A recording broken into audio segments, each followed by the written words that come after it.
Halo, selamat pagi, siang, sore, dan juga malam semuanya. Semoga Anda yang menyaksikan video ini sedang dalam keadaan sehat secara fisik maupun psikis ya. Sebelumnya, perkenalkan, nama saya Felicia Aurelia Natasha, NRP 2030142. Dan saya, Elisha Rena Putri dengan NRP 2030075. Dan saya, Regina Priscilla dengan NRP 2030035. Pada kesempatan kali ini, kami akan membawakan psikoedukasi berjudul Beginning an Active Training Program atau cara untuk memulai Active Training Program. Wah, dari judulnya udah menarik bukan? Kami juga percaya bahwa materi ini bermanfaat tentunya untuk kita semua. Nah, sebelum memasuki materi, terdapat beberapa hal yang perlu Anda ikuti, yaitu do's dan juga don'ts. Untuk don'ts, jangan memainkan HP, dan yang kedua, jangan menonton materi ini sambil tidur-tiduran ya. Untuk do-nya, wajib untuk mengikuti materi dari awal hingga akhir. Yang kedua, siapkan alat tulis dan juga catatan untuk mencatat poin-poin penting selama pemaparan ini berlangsung. Dan yang ketiga, pastikan diri Anda dalam kondisi yang kondusif. Dan keempat, persiapkan juga diri Anda untuk menerima materi yang disampaikan. Baik, selamat mendengarkan materi. Nah, kira-kira di antara kalian ada yang tahu nggak nih Active Training Program itu apa? Ayo, ada yang tahu nggak nih? Bagi yang mengetahui, silahkan isi kolom komentar ya. Sebelum trainer memulai pelatihan, ada baiknya jika trainer sudah merancang pembukaan yang efektif.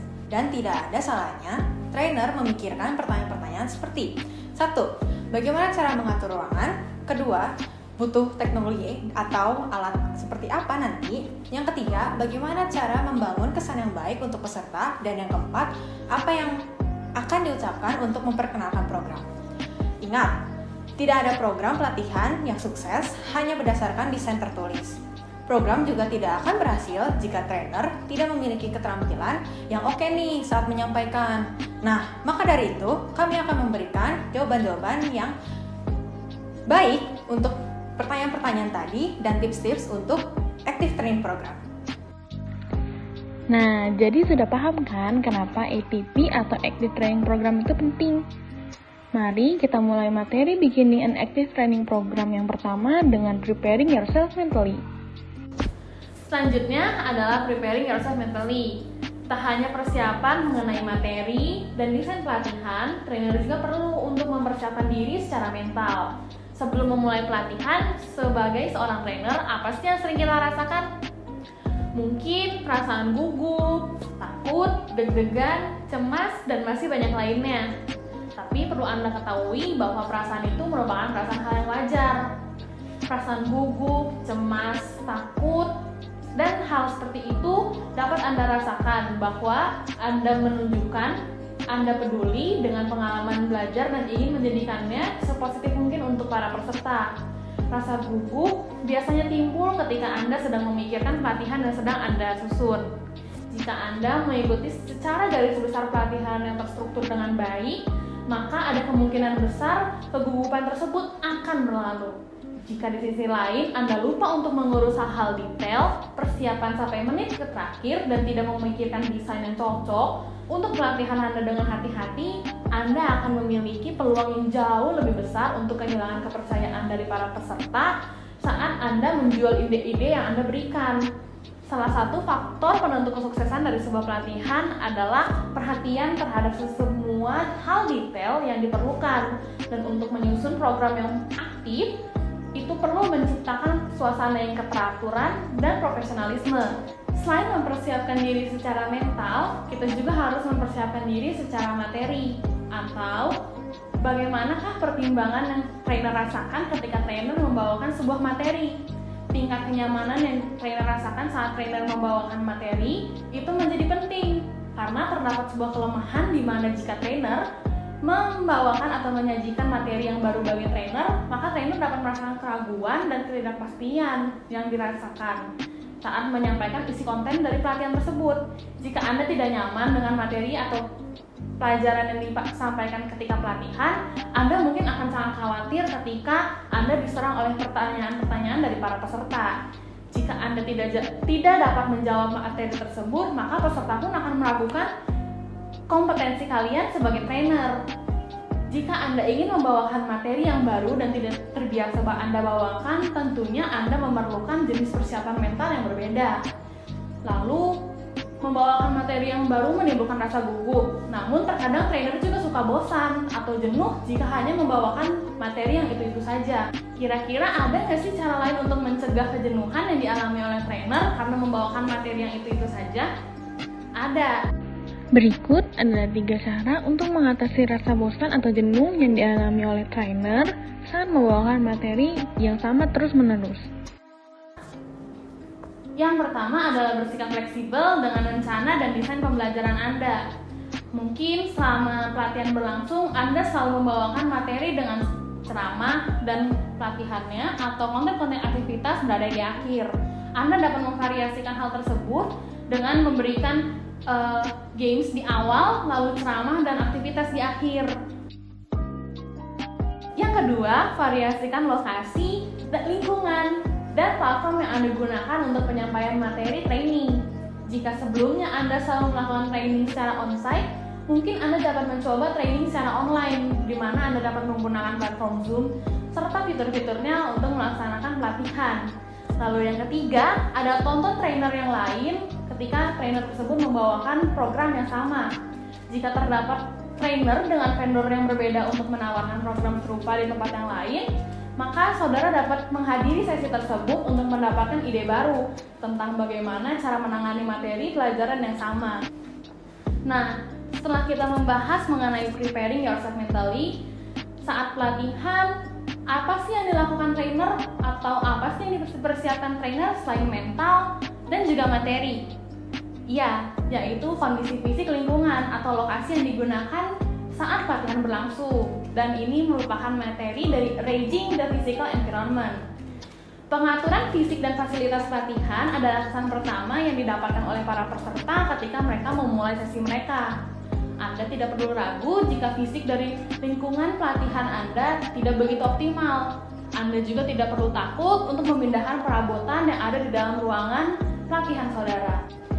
Dengan meminta bantuan para peserta untuk bekerja sama dengan Anda dan mengatur kembali ruangan yang ada, itu memberikan beberapa dampak positif, seperti saudara dapat membangun bonding yang baik antar peserta maupun peserta antar trainer.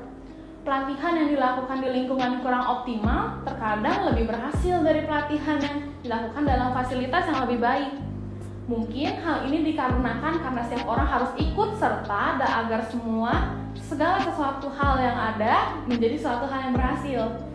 Berikut beberapa saran mengenai tata interior yang dapat digunakan dalam sebuah pelatihan. Mari kita lihat contoh tata interior yang pertama. Tata interior yang pertama ini sangat familiar, bukan? Iya, betul sekali. Tata interior ini biasanya seringkali kita lihat di ruang kelas, di mana guru berada di depan dan siswanya memperhatikan semua ke arah guru.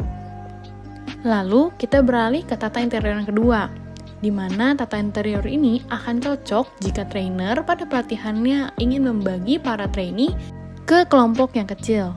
Selanjutnya adalah tata interior yang ketiga, yaitu tata interior yang bernama fishbowl, di mana semua trainee mengelilingi salah satu meja sebagai pusatnya. Lalu, tata interior yang keempat yaitu tata interior yang paling sering digunakan saat training, yaitu tata interior bentuk U atau tapal kuda.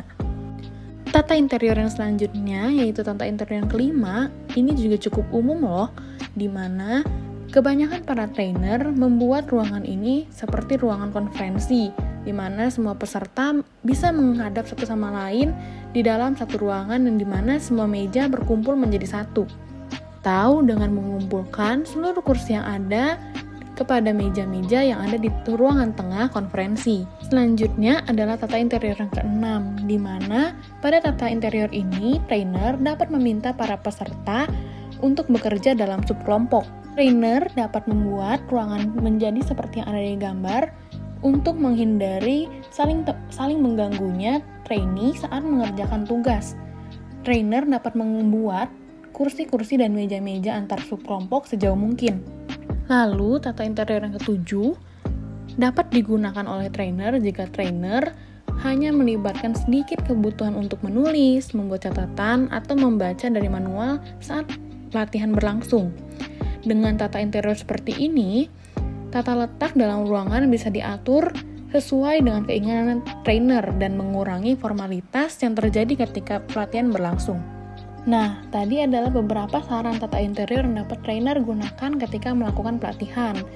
Perlu diingat bahwa tampilan ruangan itu penting loh. Nah, untuk selanjutnya, bagaimana sih cara menyambut dan juga membangun hubungan dengan para peserta? Seperti yang kita ketahui, kali pertama trainer dan juga para peserta bertemu, kita tidak dapat menghindari perasaan canggung. Maka dari itu, diperlukan inisiatif dari trainer untuk membangun good rapport atau kesan yang baik kepada para peserta. Ketika seorang trainer melanjutkan suatu kegiatan, tetapi para peserta tidak engage ataupun tidak merasakan kehadiran seorang trainer, mungkin mereka akan bernada seperti ini atau berperilaku seperti ini. Keduanya buruk bukan? Nah, kira-kira bagaimana ya cara untuk mengatasi permasalahan tersebut?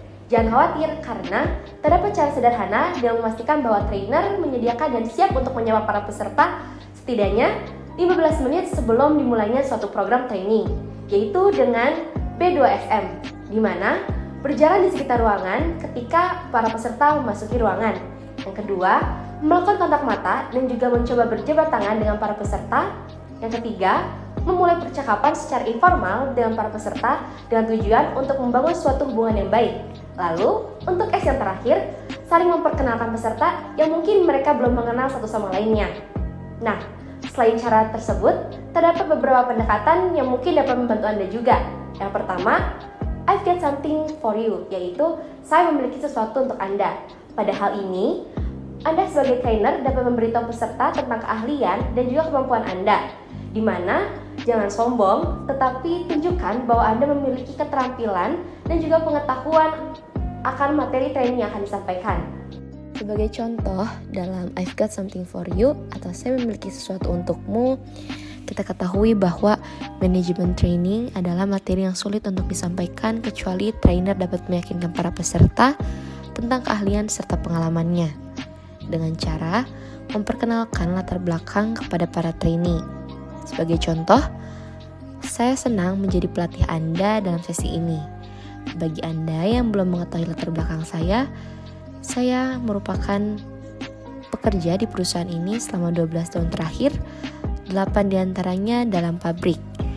Saya telah menjadi supervisor, manajer, dan juga pelatih. Saya harap pengalaman sebelumnya ini akan membantu saya untuk menghubungkan pertanyaan yang mungkin Anda akan tanyakan pada saya hari ini. Yang kedua, I've been through this too, di mana saya juga pernah mengalaminya.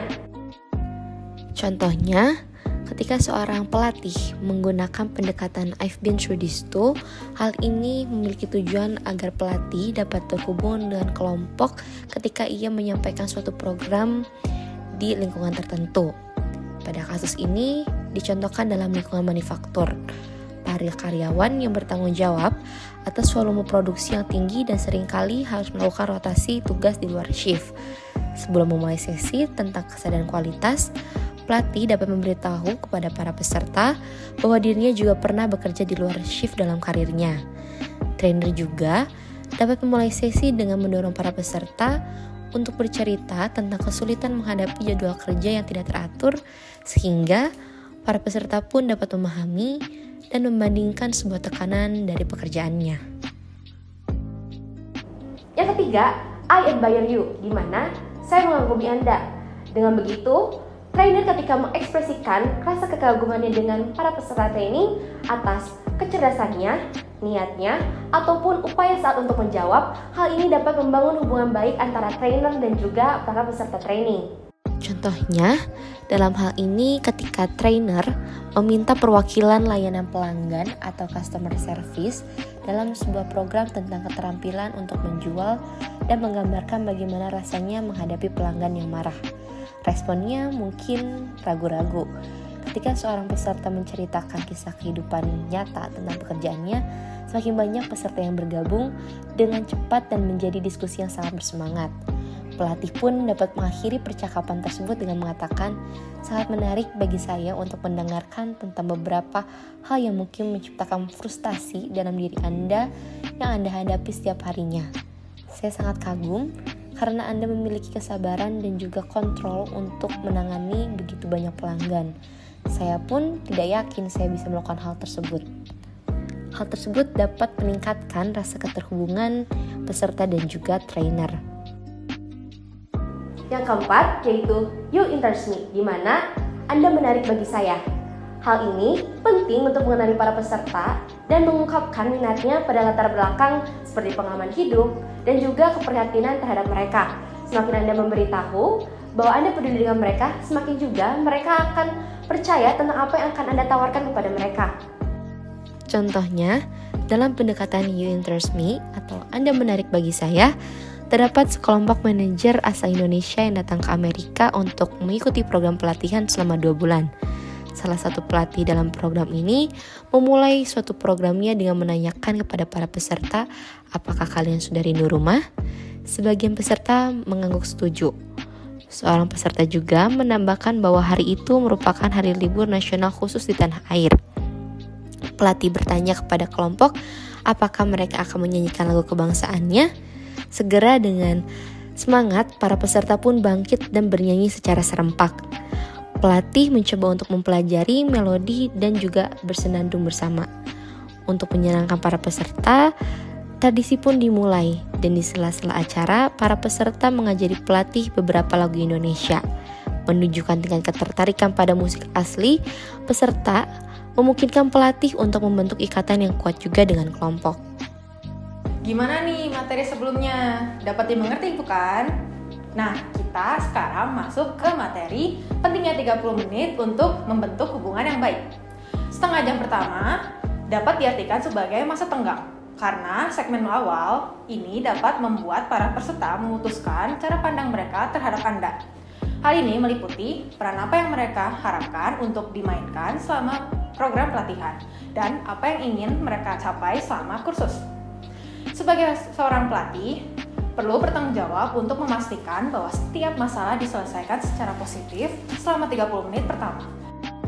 Adapun kemungkinan pertanyaan-pertanyaan yang mungkin muncul dari peserta pada dirinya mengenai salah satu pertanyaan tentang keterlibatannya dalam sebuah pelatihan. Pertanyaan-pertanyaan yang dimaksud itu seperti apa sih? Contohnya, yang pertama yaitu kapan kita benar-benar akan belajar atau seberapa lamakah hal tersebut akan bertahan. Hal ini merupakan bentuk dari rasa penasaran para peserta. Lalu yang kedua itu apa yang saya lakukan di sini? Apakah saya sudah mengetahui mengenai hal ini dan apakah pelatih benar-benar memahami materi yang ia jelaskan? Hal ini merupakan rasa penasaran para peserta mengenai kompetensi yang dimiliki oleh trainer.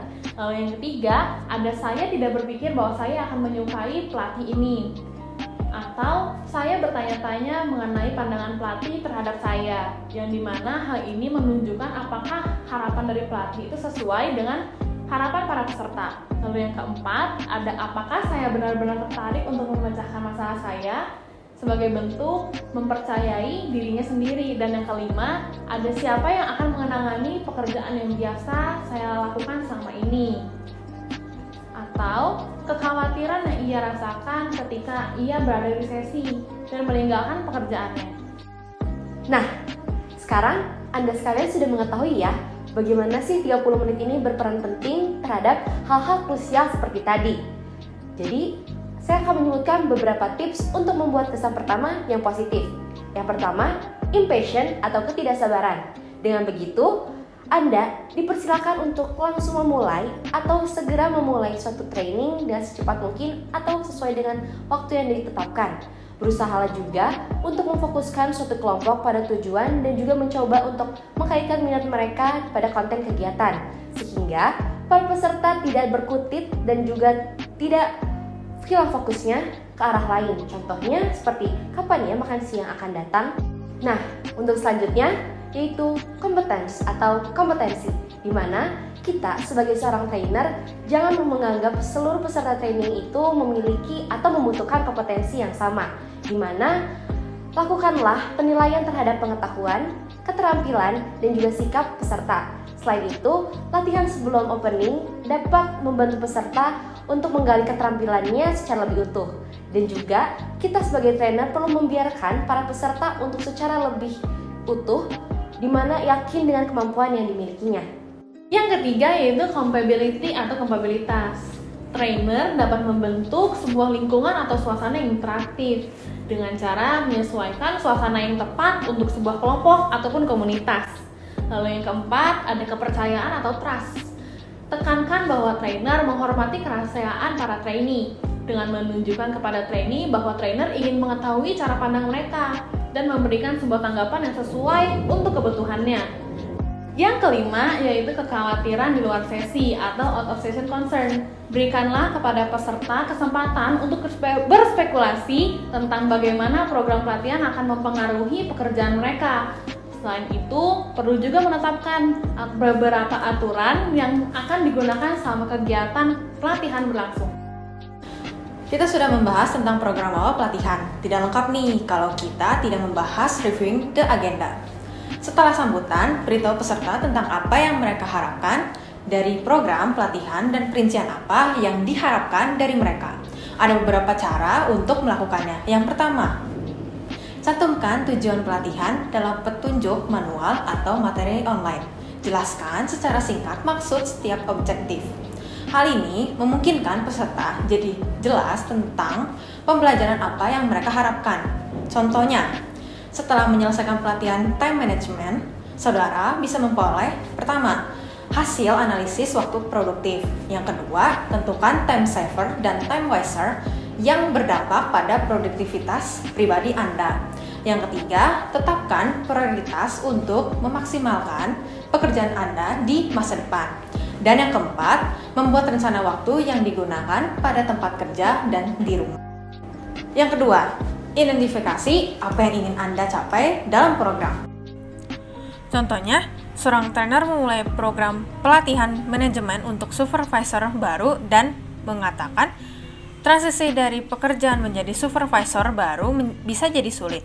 Banyak supervisor yang baru mempertanyakan bagaimana cara mengelola hubungan dengan rekan kerja sebelumnya. Apakah saya perlu untuk menjaga jarak?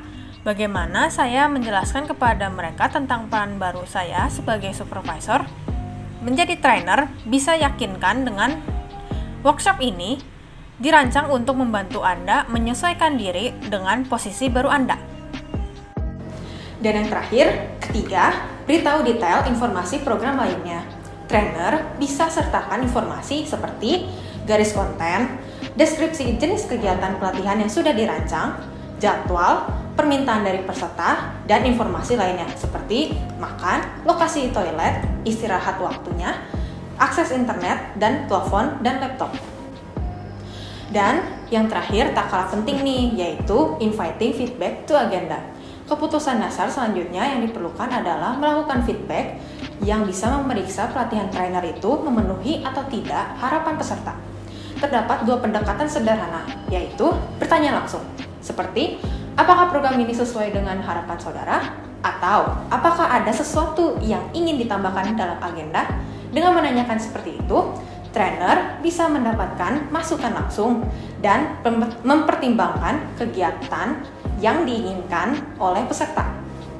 Dan yang kedua, bertanya setelah peserta mengetahui rencana, harapan, dan kekhawatiran yang dimiliki. Pendekatan ini memungkinkan peserta mengekspresikan berbagai keinginan. Misal, peserta ingin banyak program praktek daripada teori, atau mau punya banyak waktu istirahat. Jika trainer sudah mengumpulkan feedback peserta sebelum program, lebih baik untuk bagikan ringkasan informasi tersebut. Biarkan peserta tahu bahwa trainer sudah menyadari kebutuhan mereka. Pengakuan ini sangat penting jika ada peserta yang memiliki penolakan terhadap program trainer. Daripada mengabaikannya, lebih baik mengungkapkannya secara terbuka. Mendengar minat dari keraguan mereka adalah tanda trainer itu mendukung dan tidak takut mendengar komentar negatif. Setelah menyelesaikan agenda, program pelatihan seharusnya sudah berjalan dengan baik. Sekarang, Anda bisa melanjutkan dengan the opening exercise. Ingatlah bahwa awal yang direncanakan dengan baik dapat menghemat waktu dari frustasi dan mempersiapkan panggung untuk aktif training program lainnya. Video psikoedukasi dari kami berterima kasih jika saudara sudah menonton video psikoedukasi kami dengan baik. dan kami juga ingin meminta maaf jika terdapat salah-salah kata yang kami ucapkan. Semoga video ini bermanfaat ya, dan sampai jumpa di chapter selanjutnya. Bye-bye!